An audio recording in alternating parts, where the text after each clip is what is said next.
comme celui d'Oran ou là d'Alger dont nous disposons permettent à l'Algérie vraiment de relever le défi de la CAN 2025 et de donner au monde entier, de dévoiler au monde entier son véritable potentiel. Mais c'est un pays qui est sur la voie de développement, qui peut être sur la voie de développement, mais c'est un pays qui peut accueillir des investisseurs étrangers. La belle comme le football et le sport et l'organisation de tels événements internationaux c'est un moyen aussi de faire du lobbying à la fois économique et politique pour gagner la confiance de la communauté internationale et pour surtout essayer de séduire des investisseurs étrangers et attirer des touristes. Et c'est très important. Vraiment, le Qatar, ce qu'il a fait avec la Coupe du Monde 2022, ça a été une réussite géopolitique et économique spectaculaire. Le Qatar est entré dans l'histoire de l'humanité. Le problème, c'est que la CHAN 2023, on a merdé. On a merdé avec les Marocains. Les dirigeants algériens ont merdé.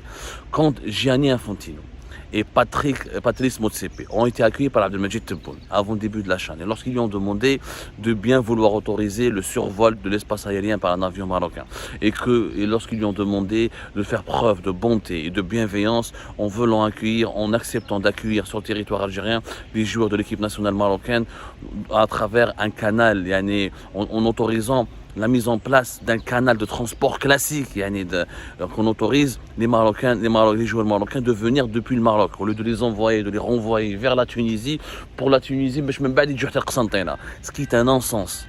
Tebboune a refusé ça, il s'est montré très rigide, il a mêlé le politique, il a mêlé le sport à la politique.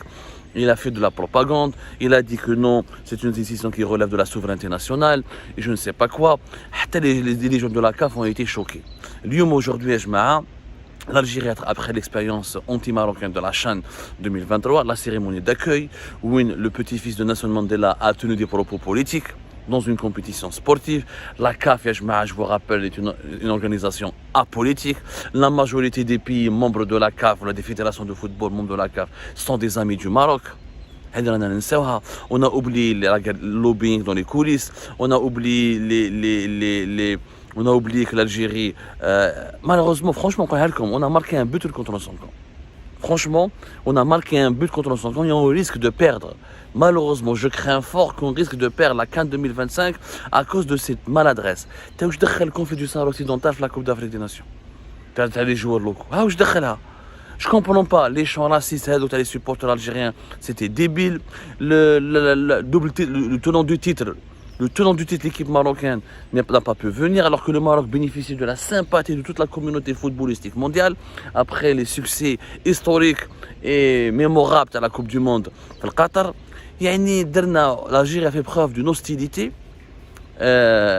agressive et injustifiée. Et on a mêlé des histoires politiques avec des histoires du football, alors que c'est justement le principe de la FIFA et de la CAF est de distinguer la politique du sport et d'utiliser le sport pour réconcilier les peuples et les pays et les États et de permettre aux États africains un véritable rapprochement, une pacification de leurs relations politiques et géopolitiques et diplomatiques grâce au sport, grâce aux rencontres du football.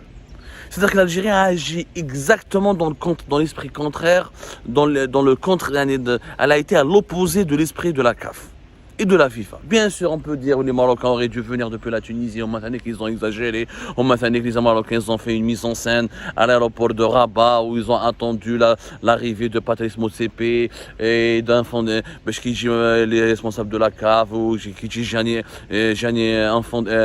Infantino, ils vont voir l'avion, les joueurs marocains qui ne pouvaient pas décoller parce que ce jour-là, ils devaient avoir la cérémonie de tirage au sort de la Coupe du Monde des clubs. Oui, les Marocains en ont profité, oui, ils en ont fait du lobbying, oui, ils en ont profité, ils ont tiré profit de cette situation pour noircir encore davantage l'image de l'Algérie, pour contrecarrer pour saboter l'image de l'Algérie, etc. Mais c'est les dirigeants algériens qui leur ont fourni cette opportunité.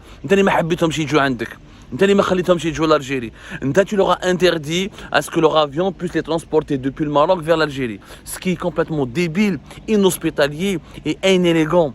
Tu ne peux pas organiser une compétition sportive internationale, tu parles de souveraineté. Et ça, c'est pas ta compétition. Le football, c'est pas une propriété de l'Algérie. La CAF n'est pas une propriété de l'Algérie. La CAF ou le football africain, le Maroc. Et malheureusement, le 16 mars, on risque de perdre l'organisation, ou l'honneur, ou la compétition d'organiser cette compétition face au Maroc, juste à cause de ces maladresses débiles. Le patron de la FIFA, il le président de la République algérienne. La FIFA est plus puissante que l'Algérie aujourd'hui. La FIFA est une organisation beaucoup plus puissante que l'État algérien. Ou Patrice Motsepe, qui est quand même le beau-frère du président de l'Afrique du Sud. L'Afrique du Sud est un ami, est censé être un allié, une nation amie de l'Algérie. Ou Motsepe, gentiment, diplomatiquement, de façon amicale, il a demandé un geste à Abdelmajid Tebboune. Laissez les Marocains venir. Et la décision revenait à Tebboune. Et c'est Tebboune qui n'a pas voulu. Aujourd'hui, c'est le retour du manivelle. On appelle ça dans la communication un effet boomerang. À force de vouloir atteindre un objectif, à force de trop communiquer, à force de se montrer maladroit et trop brutal dans ta communication, dans ta façon de faire, eh ben, ça t'explose à la figure. Un effet boomerang, c'est-à-dire que l'Algérie qui voulait se montrer accueillante, positive, présentant son meilleure image, étant le pays le plus amical de l'Afrique, le plus panafricain, eh ben, maintenant elle a l'image d'un pays hostile, un pays qui veut diviser les Africains, un pays qui instrumentalise le football pour des règlements de compte purement politiques. Et ça, c'est pas normal, ce qui s'est passé, ce n'est pas normal. N'oublions pas, les Marocains, ils ont fait un travail de lobbying important. Ils ont un partenariat, ils ont plus de 45 à 47 partenariats avec les fédérations africaines de football. Que des sélections africaines de football s'entraînent dans les stades marocains. Que plusieurs pays africains, comme le Mali, comme le Burkina Faso, comme le Soudan, et d'autres pays importants, comme le Malawi ou d'autres, on joue leurs matchs internationaux sur les pelouses des stades marocains. Et que le Maroc accueille dans des centres d'entraînement et des complexes sportifs hyper modernes plusieurs sélections et clubs africains. Qui va décider de l'attribution de la Coupe d'Afrique des Nations en 2025? C'est le comité exécutif de la CAF. La majorité des amis du Maroc siègent au comité exécutif de la CAF. C'est-à-dire que ce sont les patrons des fédérations de football africains qui ont des partenariats, qui sont aidés, soutenus et qui bénéficient de l'assistance et du soutien même financier, parce que le Maroc soutient aussi et investit dans le sport africain dans pas mal de pays de l'Afrique de l'Ouest notamment.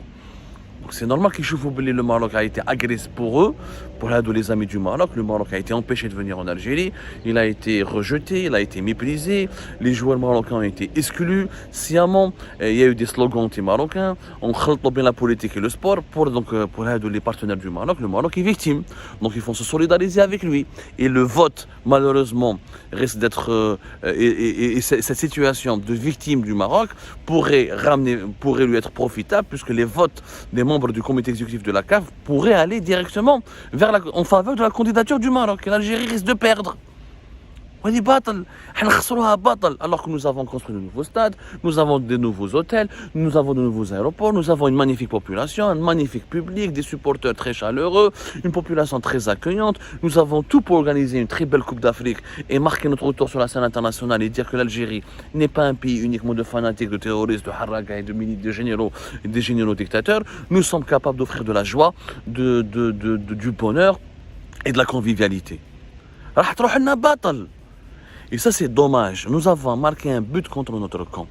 Il est temps, le 16 mars n'est pas encore trop tard, il faut que les dirigeants algériens se rattrapent, fassent un travail dans les coulisses, il faut que l'Algérie donne des garanties, en 2025 le Maroc pourrait rentrer sur le territoire national. On aurait pu faire des gestes, des mains à Ouidet à Casablanca, il devait jouer contre la JSK. Kif, on aurait pu rattraper les erreurs et les maladresses qui ont été commises sur la chaîne 2023 en autorisant les joueurs marocains de venir directement depuis le Maroc, au lieu de faire ce périple insensé d'aller vers la Tunisie pour rejoindre encore l'Algérie. Ça n'a pas de sens. C'est à ton propre. Comment tu peux organiser, comment tu peux être fraternel et généreux et organiser une compétition dont les valeurs sont la paix, le bon voisinage, l'amitié entre les peuples et la fraternité entre les peuples et la tolérance, etc. Alors que toi-même tu es en guerre contre ton propre voisin et tu veux pas l'accueillir et tu le rejettes et tu l'insultes et tu lui causes des problèmes. C'est du moins la perception que la communauté internationale, la communauté sportive internationale va développer de l'Algérie. Parce que c'est toi qui as organisé cette compétition, c'est toi la terre d'accueil. C'est à toi de faire un geste d'hospitalité. Mais je sais même pas quand les Marocains vont profiter de tes maladresses et de tes bêtises, tu vas te dire ah les Marocains sont anti-algériens ou c'est les lobbies marocains. Ne fais pas de conneries, ne fais pas de bêtises, ne leur donne pas la joue pour qu'ils puissent te gifler encore une fois. Je ne sais pas quoi vous dire, mais je suis très inquiet. Je suis très inquiet pour ce qui va être fait le 16 mars à Kigali, au Rwanda. Et je crains fort malheureusement que la CAF punisse l'Algérie pour ses maladresses et ses bêtises. Notre test circule qui dit que la CAF risque de nous donner la compétition ni à l'Algérie ni au Maroc, mais de la donner au Nigeria et au Bénin. Comme ça on évite les conflits politiques qui affaibliront les instances du football africain. Ça, c'est une thèse qui circule, mais je ne lui donne pas beaucoup de crédit parce que je crois malheureusement que le Maroc est en train de profiter de la situation et des errances et des maladresses des autorités algériennes, d'autant plus que le Maroc a toutes les infrastructures et l'environnement nécessaire et le climat économique et politique nécessaire pour organiser cette Coupe d'Afrique des Nations 2025, chef dans la Coupe du Monde des clubs qui a été une réussite. L'Algérie doit absolument tirer leçon de ses erreurs, il n'est pas trop tard, il nous reste encore un mois, faisons du bon lobbying, envoyons des bons messages, donnant des bons signaux, envoyant des signaux positifs à tous les responsables du football africain. Arrêtons de politiser le football, arrêtons de confondre la question du Sahara occidental et les problèmes politiques avec le Maroc, avec la nécessité d'accueillir sur notre territoire national tous les acteurs du football marocain, tous les acteurs du football africain, y compris les joueurs marocains et les hauts responsables du sport et du football marocain, qui, quand même, qu'on le veuille ou non, sont aujourd'hui une composante importante du prestige et du rayonnement du football africain.